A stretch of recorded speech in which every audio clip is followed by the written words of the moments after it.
We zijn hier te midden van een levend DNA. Dat is een expeditie op Oerol.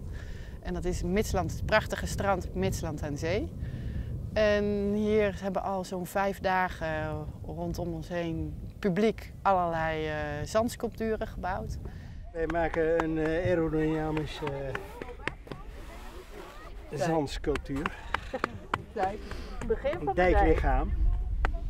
Het publiek is in deze expeditie een laborant die ons meehelpt bouwen aan een groeiend levend DNA. En dan naar eigen inzicht mogen ze dus een zandsculptuur neerzetten zoals zij denken dat de geaardheid van het DNA moet groeien.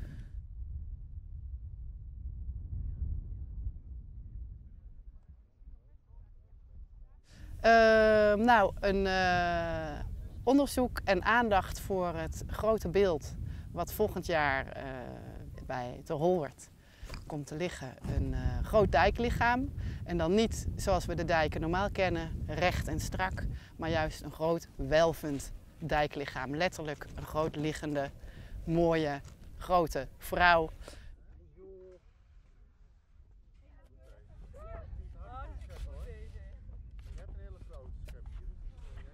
De uitdaging voor de ingenieurs nu het komende jaar om haar neer te leggen.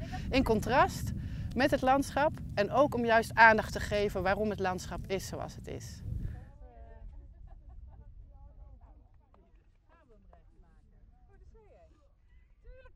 Wat zijn jullie aan het maken? Wij leggen ons DNA hier neer. Dat is ons DNA. Ja, we zijn nogal gek op eten, dus we maken een taart. Heel Holland bakt zijn wij aan het doen. En dat lukt aardig, zoals je ziet. Dit zijn soort pindarotsen bovenop, denken we. Dus ja. En weet je, het kind in je komt ook weer boven natuurlijk, hè.